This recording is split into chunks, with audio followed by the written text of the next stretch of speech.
Welcome to Rates and Barrels. It is late in the evening, Thursday, January 15th. Derek Van Riper here with Eno Saris. It is a bonus emergency pod because the Dodgers have signed Kyle Tucker.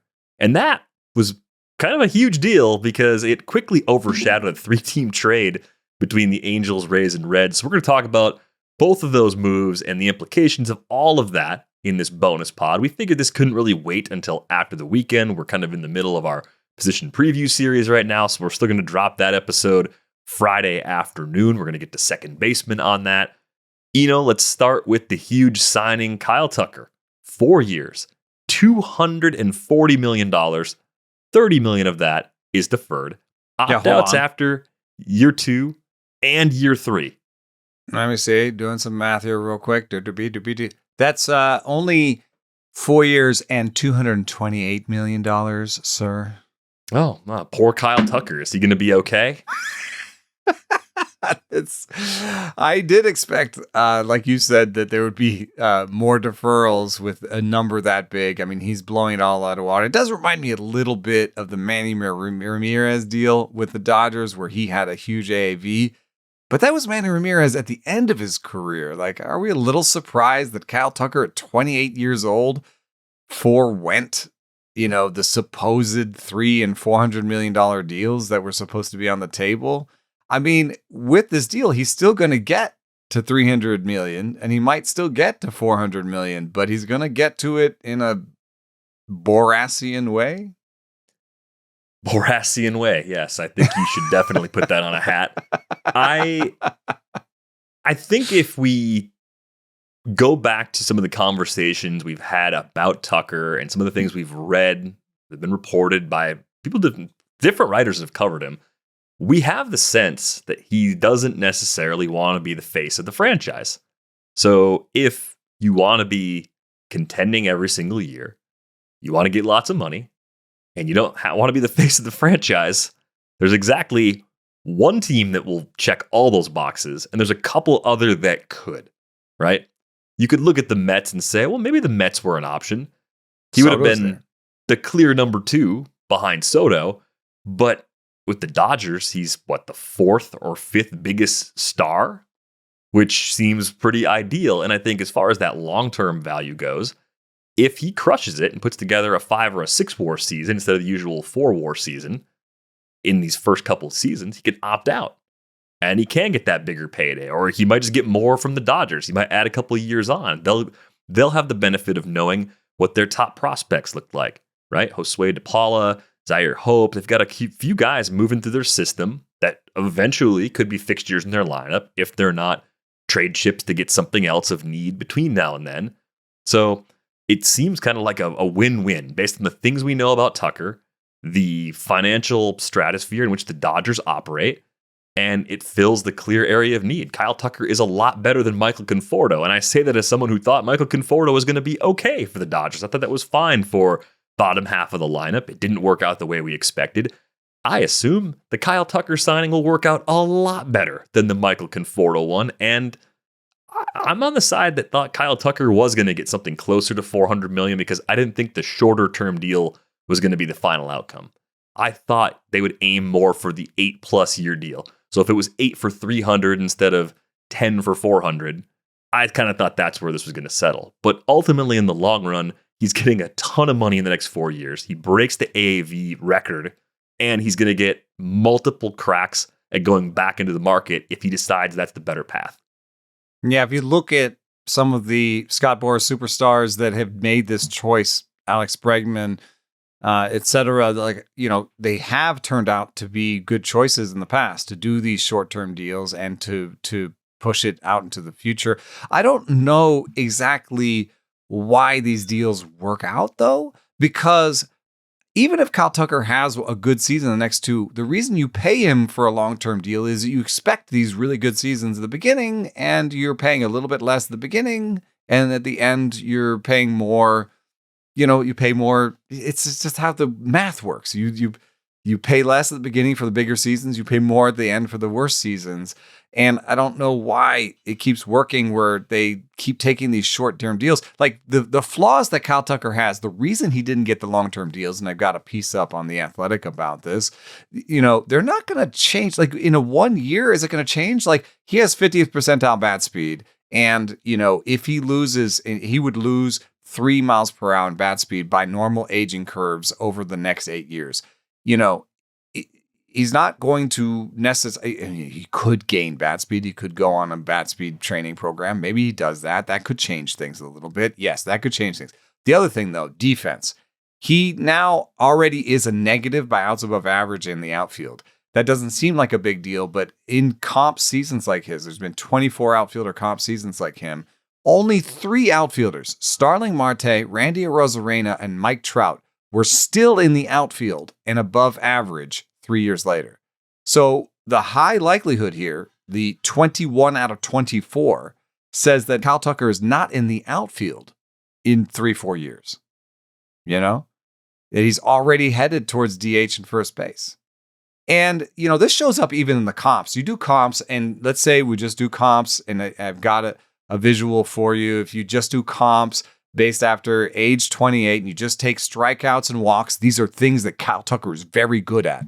You take strikeouts and walks, and then you take isolated slugging to say, okay, who really controls the zone and has good power, and you look at the comps, and there are Hall of Famers on this list. Carlos Beltran, Scott Rowland, Miguel Cabrera. Boom, boom, boom. Love it. If he's one of those guys, he gets another $200 million on the back end of this, of course. But also on the list are Andrew McCutchen, Anthony Rendon, Anthony Rizzo. Jesse Winker is on this list. And the thing that separates him is defense and health. And those have not necessarily been Kyle Tucker's strengths. Those are the reasons why he got a short-term deal. Do those change? How do those change in 3 years? Like if you're another team and you're like, well, we didn't give him $400 million for 10 years because, of his defense and his health. I guess he could just be healthy for the next 3 years or 2 years. I wondered how that was going to play out for Blake Snell, and he still got 5 for 182 after his pillow deal. And that's one of I feel like it's even harder. Too. I think it's harder for a pitcher to establish health in 1 year when you've got multiple years of various injuries. I don't think any of Snell's were really like elbow or shoulder, but he had a lot of injuries. His year with the Giants wasn't that healthy, to be honest, but yeah, and it was enough to get the Dodgers to say, yeah, we'll go 5 for 182 for you. I think the answer for Tucker, it's a couple things in play. We know the Astros were struggling with their return to play protocol during Tucker's time there. So the possibility of a misdiagnosis or a improperly treated or a rushed back to return sort of injury, like whatever it was exactly. How much was that the Astros, or how much was that Tucker? I think that's a fair question to ask if you were any team thinking about Tucker as a free agent, and it's still going to be there even 2 years from now if he opts out. This year with the Cubs, no, but it changes a little bit. If the Dodgers keep him healthier and he's healthier, and you don't have a misdiagnosis, you don't have this stuff, then you say, maybe that was more Astros. Right. He was hurt this year with the Cubs, tried to play through it. The production dipped when he did. His first half numbers, he was well on his way to MVP votes, I think, in the National League, like maybe a top 5 MVP finish. And that's not how it played out over the course of the second half. So I think if he comes in, just puts up monster numbers, 5-ish WAR seasons, back-to-back years, 150 games, also shows that the defense isn't as bad as it looks in the numbers. It's been kind of up and down at times. Like this is to me like one of the weirder things about defensive metrics. Look at 2014. He missed half the season, 7 defensive runs saved, playing a corner spot, right? That's playing about half a season. It was 2 outs above average. And then he dipped in his lone year with the Cubs. I also would consider playing in the outfield at Wrigley is probably harder than playing in the outfield indoors in Houston. So that's another factor that I would probably consider. So maybe a little more consistency. Playing in the outfield at Dodger Stadium maybe splits the difference. Maybe it's even close to playing in right field in Houston, just in terms of overall difficulty. So I do think there are paths for Kyle Tucker to play well enough in the first 2 years to actually want to opt out. But the main thing that you brought up is the bat speed concerns. So without increases in bat speed, the way teams model and think about the future, that could still be something that is a limiting factor for him on a future deal. And what's funny is you mentioned the defense. It goes hand in hand with the bat speed and with his skills in the plate, because in some ways, does he look a little bit like Alex Bregman? I mean, he controls the zone. He makes the most out of the balls he does put in play. He pulls balls to the pull air all the time. And there are some similarities with Bregman. Bregman started with elite defense at third base. I do think that it's fair for you to point out that, the fielding wasn't always bad, and it was one year bad, and there were other years he was really good in 2022 with the glove. And what we found from Jordan Rosenbaum recently is that corner outfield, corner infield, these places, the defense doesn't fall off as fast, according to his research. So, yeah, if he like, let's say he puts up a +2 run value in the outfield, he's healthy all year, and he maintains his bat speed, then maybe he can give more of a Bregman type, argument the next time he wants to get out there on the free agent market. So I think it is one of those feel over bat speed situations where, you have, when you have Soto, you have both. You have a guy who doesn't strike out, who walks all the time, has a great sense of the zone, and has great bat speed. That's when you give him all the money. And I could see why some of the flaws with Kyle Tucker led to this moment. I think it's also, I think it's fair to be upset. You can be upset. Like, I don't want to be patronizing, but I'm just saying, like, if you're a fan of another team, you probably hope that Kyle Tucker went to a new team or didn't go just join the team that won the World Series last year.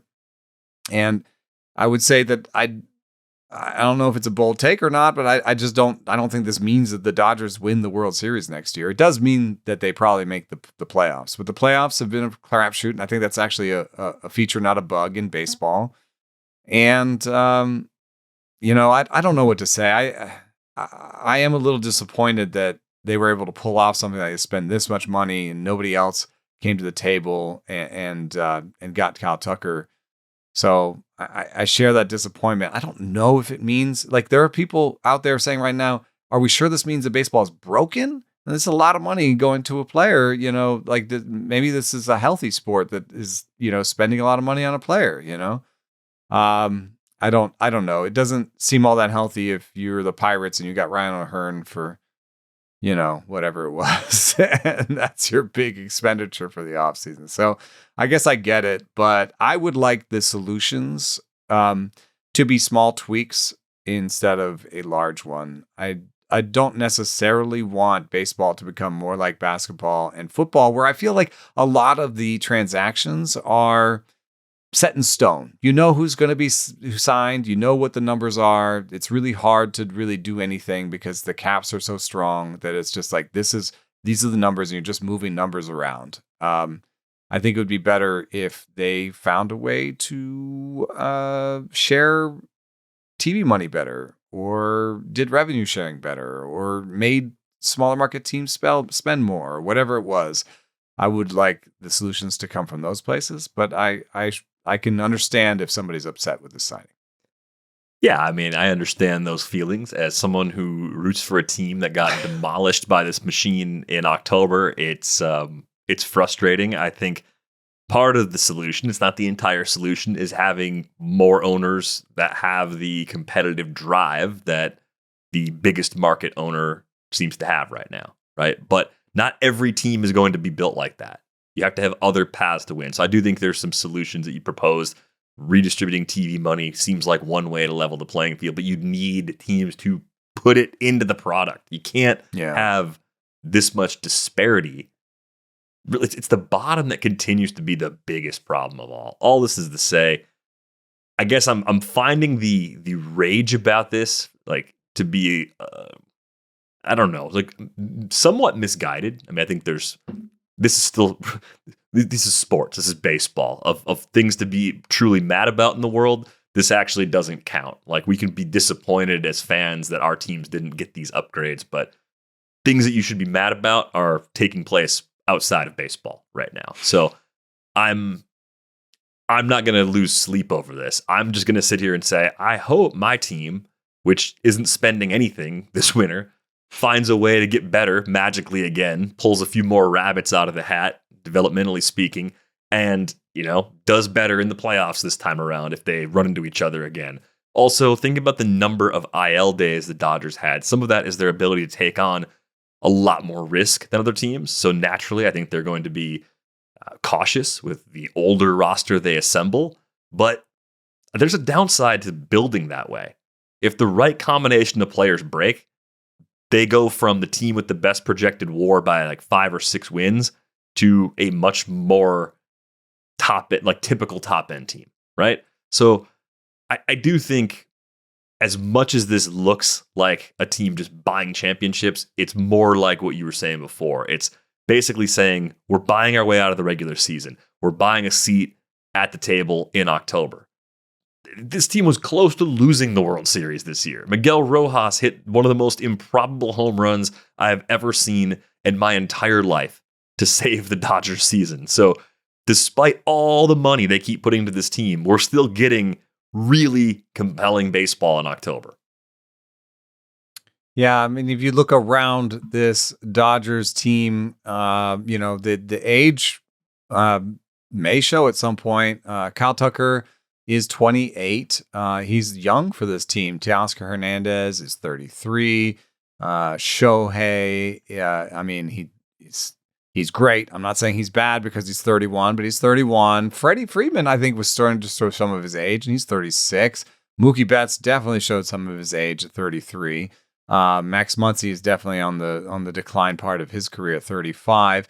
They are going to, have some guys come through, but, because of all of the players they signed this year that were qualifying offer type players, Edwin Diaz and Kyle Tucker and so on, and the guys they've done in the past, they will not have a pick after their first round pick. I believe they lost their next 4 picks.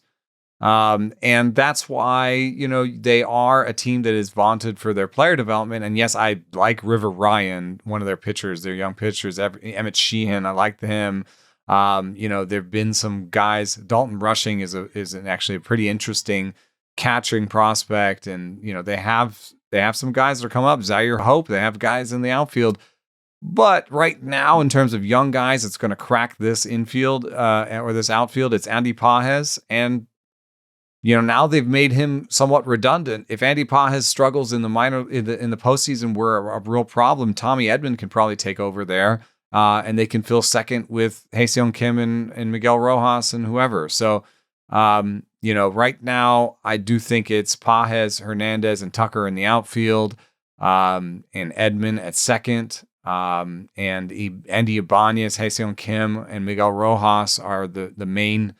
Maybe Alex Call. There's going to be somebody who has to go to the minors. Maybe Kim goes back to the minors with this deal. But it's a pretty veteran team, and there are times when the age might show. Yeah, that's the part that I think we get to watch unfold over the course of the season. 162 games is a grind. We'll see how they get through it and if they have the bulk of their superstar roster intact when it matters the most. I think that's where things could unravel on them with the approach that they're taking. It wouldn't have been an emergency pod worthy trade, but it was an interesting trade, right? The Rays, the Reds, and the Angels hooked up on a deal. And if I had said those 3 teams made a deal, how many of the players actually involved do you think you would have been able to guess were a part of the trade? God, I would have guessed more pitchers going to the Rays, because they always seem to trade for your 5th best prospect and turn him into a starting pitcher, oh, Joe Boyle can't hit the strike zone. Hey, look what he's our 5th starting pitcher, and then suddenly his walk rate goes down. So I thought it would be something like that. I don't know that I would have guessed who it was, Chase Petty or, somebody like that would have been going to the Rays. So I wouldn't have guessed. I might have guessed Josh Lowe just because they just they seem to trade guys as they get closer to free agency. And he's not quite where Brandon Lau was when he got traded, but maybe they thought. I will say this: I like Josh Lowe a little bit, and this seems like a small return for him. Yeah. So the full deal: the Angels ended up with Josh Lowe, Gavin Lux, along with minor league pitcher Chris Clark, go to Tampa Bay. There's the pitcher that'll turn into a star. Brock Burke ends up going to Cincinnati. So the quick analysis here for the Reds, easiest team to just kind of cross off is what they did. They got about $3 million cheaper. And by moving Lux, I think they've created an easy platoon, which made sense when they brought both players in, with JJ Bleday and Dane Myers. And then TJ Friedl plays center, and they can go Noelvi Marte and right. So this really solidifies the Marte playing time, as we were talking about on the third base preview. He's in the outfield now. So I think the Reds, they saved a little money. Now we have to see if they're actually going to put that towards upgrading DH, or if they're going to throw that into some other part of the roster. There's a winner that we have mentioned in some of our positional pods. Sal Stewart may be the winner here. I mean, if you think about it, who's the DH? You give, maybe Cristian Encarnacion Strand has a great spring. He does, however, Encarnacion Strand has options left. So if Sal Stewart outplays him in spring, you kind of have DH sitting there. Because I don't think Tyler Stevenson is so good of a bat that you really need to bat him at DH. And I don't see a player here where I'm like, oh, that player needs to play. So I think that Sal Stewart wins with those. I think they maybe saw enough. That's just sort of a fantasy spin on it. But in terms of the Reds, I think that they just sort of facilitated this one. They just got in the middle of it. And we're like, oh, we don't really need Gavin Lux. Sal Stewart's a better DH than Gavin Lux. Yeah, I have that expectation. I think Sal Stewart's going to be a good player right away here in 2026. So I think you're right. I think he's the clearest winner as a result of shuffling everything around.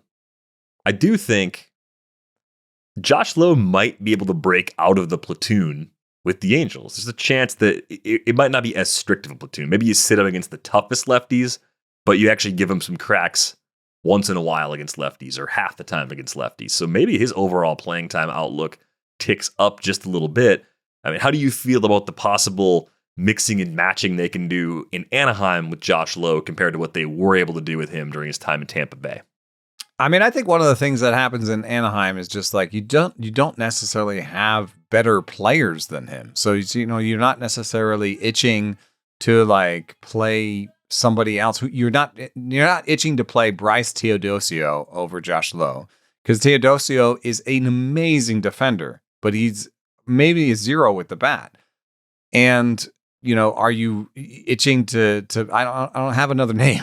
Bryce Teodosio, Wade Meckler, he was like a waiver claim. Nelson Rada is somebody that people will bring up, but Nelson Rada is a 20-year-old who, he did get to AAA, but he has no power at all. So this is a guy that you would expect to kind of take Teodosio's spot and be a great defender that can get on base and steal some bases, but it's not a guy who's going to be an all-around talent, a top-end talent. So I don't think he's pushing, in 2026 to be on the roster right now as much as maybe some people think. So I think it's pretty obvious that the outfield is something like Soler, Adell, Lowe, with Trout at DH. And the other thing that I would say about Lowe is I know you can look at observed platoon splits and you can say, okay, for his career, he has a 504 OPS against lefties and a 772 against righties. Therefore, he should never play against lefties. I get that. That's a 115 WRC plus against righties. It's a 42 against lefties. However, given sample sizes and stuff, and given a 115, he only has had 288 plate appearances against lefties in his whole career. I mean, it's not much. And given a 115 WRC plus against righties, you would expect about a 100 or a 95 WRC plus against lefties. So if you give him more time than he's ever gotten and he ends up being around league average, a league average Josh Lowe against lefties is probably better than Bryce Teodosio, or Nelson Rada, who's never played in the big leagues. So I have some hope that Josh Lowe is finally free. This is a long-term fantasy baseball joke. I don't know where it started. Free Rubio Durazo might be the first time I ever heard free somebody. We joked along with, who was it last year? Was Let Billy cook. Let Billy cook. There's always somebody that people want to give it more playing time to, and teams don't seem to want it. And so maybe Josh Lowe is just a platoon guy, and that's why the Angels got him. That's why the Rays traded him. Why would the Rays trade him if he was so good, if he could be an everyday player? Maybe he's just a platoon guy. I get it. That's still the risk, but there's more opportunity here today than there was before this trade. That's all I'm saying. Yeah, I'm looking at an Angels transaction and saying, yeah, kind of like this for the Angels. Kind of dig the overall offseason they've had with, front office decisions for 2026. I don't think I like much of anything else that's happened in the organization otherwise. The whole thing with the air conditioners. Nothing good. The whole court trial thing was terrible. I have fantasy sleepers on this team. I do always love bad teams for fantasy sleepers. And sometimes it bites me in the butt because they don't have good runs on RBI, or if they're pitchers, they don't get wins, right? Maybe there's something here, though, because Vaughn Grissom, why can't he be a league average second baseman with, for fantasy purposes, like a 260, 15 guy? That's in there, I think, still. Christian Moore strikes out too much, but he's now getting a full-time shot at third base and has power. I think that's real. Grayson Rodriguez, maybe it's just a new opportunity to be healthy and to play for a new team and wipe the slate clean. There's players like Josh Lowe now. Then there's players like just think of Joe Adell last year. Joe Adell went to the Angels, was on the Angels, and got the full-time playing appearance and got 37 homers and 5 steals for them. So there's opportunity on the Angels. There's something here, and you got to pick the right guys. But I think Josh Lowe might be one of them. Yeah, it looks like a nice fit there. I think they'll also have to decide who they really want in the outfield between Soler and Trout. I think you'd rather just play Trout in left and let Soler DH, right? I mean, it's not as much wear and tear on your legs to play left as it to play center. So there is some middle ground there. Soler's a 13th percentile defender. Yeah, so maybe we'll see a little more Trout in left as a result of all these moves. Now, the interesting thing about Gavin Lux going to the Rays is that he's maybe going to play second base again. It goes back to a more natural position after all of this. They don't have space at DH. That's Andy Diaz and Jonathan Aranda and maybe Justin Henry Malloy. They don't have place at first. Left field. I mean, could he play left field in a platoon with Justin Henry Malloy? That would be an unholy platoon. That would be the weirdest platoon. Wouldn't that be the weirdest platoon? Lux and Justin Henry Malloy in left field, especially when you have Chandler Simpson in the minors. That'd be it's a weird situation. The whole thing's weird. But when the Rays, one thing I will tell you, especially in mono leagues, deep leagues, that sort of thing, when the Rays sign a free agent deal, you have to pay attention. So when they sign Cedric Mullins and Jake Fraley, it doesn't matter what the numbers on the contract say. They signed them to a free agent deal. Those guys are playing. And what happened? They traded Josh Lowe to give Jake Fraley a spot, I guess. I'm still not convinced. It's only $3 million for Jake Fraley. I think you could sell the bench. I think he's making that team for $3 million. I think he's making the team. He's the starting right fielder. I think it's more of like insurance. Like a mid-range price insurance policy where you're like, if it doesn't work out, if we were wrong about Jacob Melton, after getting him from the Astros, we can't play him as much as we'd like, we'll play Fraley. Yeah, I think it's a little bit of that. I mean, I think if Simpson shows any signs of growth, they'll find a way to play him. If he doesn't, then he's an extra outfielder in the organization for another year. So, I guess the other way you could look at it is you could say, can the Rays unlock the potential that Gavin Lux's bat was once believed to have. The Dodgers never figured it out with him. I know he had the ACL tear in spring training a few years ago.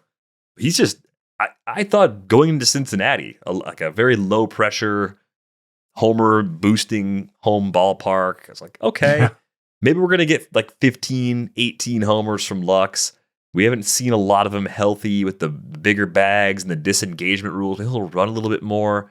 And we got a pretty empty, okay strikeout rate, good walk rate, no real like juice in the batted ball data. I guess 37% hard hit rate's not bad, but man, he didn't do anything exciting at all in 2025. No, I think it's actually sort of reaching back beyond that and saying, yeah, in 2025, he had a -7 outs above average and looked terrible. But if you regress that number and you look at his defensive numbers before that with the Dodgers, then it seems like he can be a league average second baseman, but just by being, slightly below average defensively, slightly above average offensively, adding it all up and getting to 2 wins for $5 million. I think that's the math. I think that's it. It's not exciting for anyone. It's not something I'm going to circle on my fantasy bingo cards. It's definitely a mono league play because I think Gavin Lux is just going to go out there next year and hit for a 260 average with 7 homers and 2 stolen bases and be a league average player at second base. I don't know. I think we've seen enough. Maybe I'm wrong. Maybe they've got something up their sleeves. The other player in the deal is Chris Clark, right? I mean, a 5th round pick out of Harvard in 2023, right-handed pitcher. He's 24 now. Highest level he's pitched at was a brief appearance at Double-A, just 4 innings there in 2025. So mostly Single-A. Didn't get great results there. I mean, there's got to be a reason why the Rays wanted him specifically. I have no idea what to expect from Chris Clark. Reliever? Some sort of stuff number. Yeah, I mean, there's just got to be something they think they can do with him. There's something they like about him. His arm angle versus his actual, it's something. I don't have it in front of me, but no, something like that. Analog, it's 153 Ks and 144 and 2/3 innings across a bunch of levels. So it's probably more like starting pitcher depth or bulk guy or something that they see that they can eventually get out of him. Whether that's sometime in 2026, I honestly have no idea. This trade's still pretty fresh, so I'll be looking out for some analysis from Keith Law or Eric Longenhagen or some of the folks that might actually know a little more about Chris Clark than I do. But the extra player in the deal always matters when it's a team like the Rays. I guess, I'm saying like Josh Lowe's not a free agent until 2029. What are you doing? But I guess the flip side of the coin is, for somebody who doesn't like him as much as I do, is he's only been average with the bat once, and he's never put up good defensive numbers himself.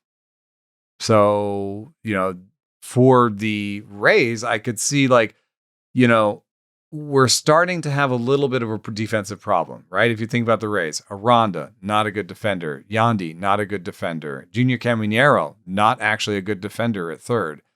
And so you run out of places to put these guys. And so maybe with Josh Lowe, they were like, if he puts up negative defensive numbers again and is around league average with the bat and is only a platoon guy, his value goes down. I don't know how it could go down further than this. This is a pretty terrible return, if you ask me, but it could go down further and they just have to DFA him or something in their eyes, maybe. Yeah, I mean, the ground ball rate went through the roof, 46.2%. That was the worst we've seen from Josh Lowe in 2025. He's chasing more than ever, up to 40.2%. Chase has been a problem for him really each of the last 3 seasons. And those double-digit barrel rates we saw both in 2023 when he hit the 20 homers and stole 32 bases, and in 2024, even when he wasn't showing as much in-game power around some injuries, that got cut almost in half last year too. So I do think the roster crunch, increasing cost, they just didn't see enough short-term value to continue down that path with Lowe. But because the playing time outlook is better in Anaheim, I think I'm kind of in from a fantasy perspective on him. Did anything else happen while we were doing the bonus emergency pod? Did Fromber sign? We should check. We should be sure. Did Fromber get a 3-year, $180 million deal? We want a long weekend just like you. Yeah, everybody wants the long weekend. I get it. But all right, well, good. I'm checking right now. Nothing else appears to have happened. Actually, no, something else did happen. Let's squeeze one more in because we're here. Willi Castro got a 2-year deal from the Rockies earlier today. Yeah. And I thought to myself, I kind of like that for the Rockies and for Willi Castro. I just think Willi Castro is a solid real-life player. And you go into Colorado, a switch hitter that his biggest categorical deficiency in fantasy is probably batting average. Well, his home ballpark should help that a little bit.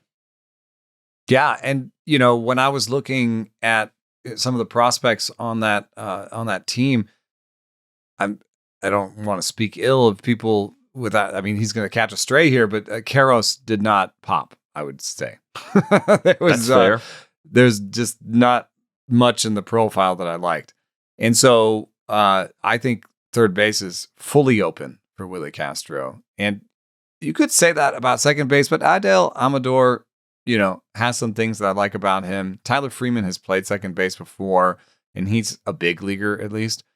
But I'm very interested. I think there's a chance that Condon, breaks camp at first base or third base, so maybe that pushes Castro somewhere. But the nice thing about Castro is he's played all over. So if you Charlie Condon, you want to play him at third, you want to see if he can do it for a year, you push Castro to second, and you push one of those guys somewhere else. I mean, that's the nice thing about Castro, and I think, given the deal and given his skills, yeah, I mean, he's only hit 600 plate appearances once in his career, and I think he could do it again this year. Yeah, I think there was a point during his time in Minnesota where Castro, because of all the injury-prone players that the Twins had, he was projected to lead them in plate appearances. And it made sense because you're like, well, we can cover all these spots, and everybody else, you have to kind of knock 15, 20% of the season off because of the various stuff that they've dealt with. I think because of versatility, the same kind of thing happens for slightly different reasons. You don't necessarily have as many injury-plagued players in Colorado, but you have so many inexperienced guys that you might have a few guys that have to go up and down, get resets at AAA or AA if you don't want them to be in a really hitter-friendly environment in the PCL. So I do think for deep league purposes, Willi Castro landed in a really good spot, both in terms of playing time and a ballpark that should give that batting average floor a nice nudge. Projections have him like in the mid 230s to low 240 range. You probably add 5 or 10 points to those projections as a result of Coors Field. Usable. Yeah, usable. And maybe they'll give him a ton of green lights like the Twins did back in 2023. He went 33 for 38 as a base stealer in that season. I think combined last two seasons, he's gone 24 for 37. So it hasn't been like elite efficiencies, but I think he's going to run still at least a decent amount in Colorado. So could touch all 5 categories. I expected him to join, like the Dodgers. Like that Andy Ibanez deal. I expected him to get something where he would just join a big market team and get, $3 million for 1 year or something. So kudos for him. And Boston could have snuck Willi Castro in there. Yeah, exactly. They need an infielder. Yeah. Yeah.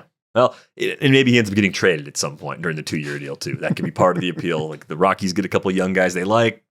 This trade deadline, next trade deadline, Willi Castro ends up on a contender. But a rare, I think I like this for the Rockies situation for me over here with the addition of Willi Castro. All right, we are going to call it. It's an emergency pod that was almost as long as a full pod. And I'm pretty happy about that. So hopefully you all enjoyed that. We're going to get back to our position preview series. We got second base coming out on late Friday. That's going to do it for this episode of Rates and Barrels. Back with you tomorrow. Good night, and thanks for listening.